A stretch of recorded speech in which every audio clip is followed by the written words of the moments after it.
Hey everyone, we're back again for another tip, and I'm here with the Lawrence Ford. What's up, Lawrence? What's up? And you can follow Lawrence. He's an amazing athlete. You got to see what this guy can do. You follow him at Ford Best in Texas on Instagram. He has some really cool stuff, so do go check him out.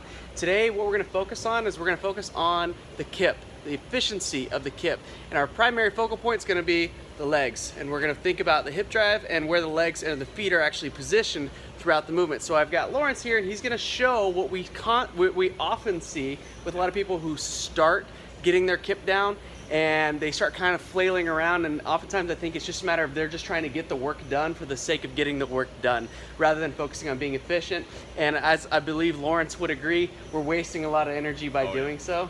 So we're going to clean that up today. And Lawrence is first going to show you what this kind of looks like, where we have the flailing going on.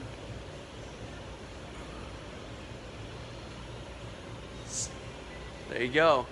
And so as you can see, as he's moving, right, one of the big issues that we're having here is his legs are, at one point they were out of sync, right? And they were just kind of all over the place. They're wide out, which is okay, but we want to be efficient. Everything that we do comes down to being efficient in order to produce more power. So what we're going to show you now is a much tighter version. And this version, this is a bit closer to what you would see if you watch video footage of Annie Thor's daughter, doing hers with her background in gymnastics. You're going to see she's going to tighten it up and bring her feet a lot closer. But first, I want to show you how Lawrence does kind of a hybrid of the two. He has been doing CrossFit for how long now? About 5 years now. 5 years? Over. There you go. So he's been doing it for a while, and so he's found what works for him, and he's even talked about, as we were mentioning earlier, when he's doing different variations of the kip, whether that's in the muscle up or on the bar, he'll change kind of where his positioning. So I'm going to show you what Lawrence looks like when he goes up, and we're going to focus on his feet. So his feet are closer together, they're also timed better, and they're not flailing all over the place, which again, at the end of the day, that's what we want, that's what we're looking for.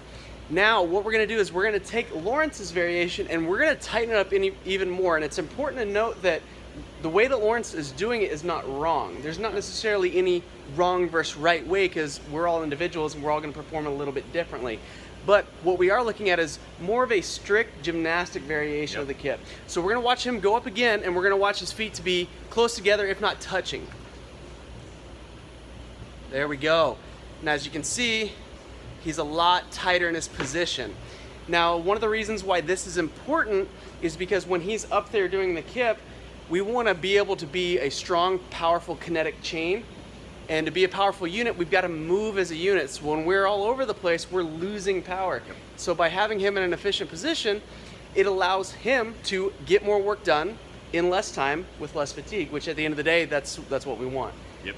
So we were talking earlier, and Lawrence was talking about a really cool tactile cue that you can utilize to help remind you to keep the feet close together. So I'm going to let Lawrence go ahead and start putting that together and tell you all a little bit more about it. Yeah, so pretty much, I mean, you saw I keep my feet a little wider apart, and that's actually for a particular purpose, but we don't want them out wide, you know, almost in a big X formation.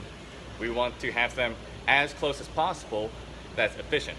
Now, I have very tight hips, which kind of prevent me from naturally keeping my feet together. I really have to actively push them together. Now, we want to try to actively push our feet together so that we open up our hips. So one thing I do is I put a mini band. It doesn't have to be a strong one.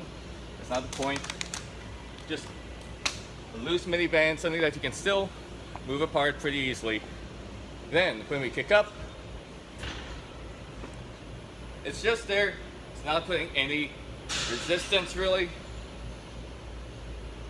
but it gives you a tactile cue. So if you have a habit of bringing them out of sync, or if you want to wind them apart, it gives you a tactile cue to bring them together so that you on your own can actively press your feet together. Awesome. See, this is why you got to follow this guy. He's got some great information, some great stuff. So be sure to check him out. Lawrence, thank you for that cue. Yeah. That's appreciated a ton. And other than that, we will see you guys in the next one. Peace.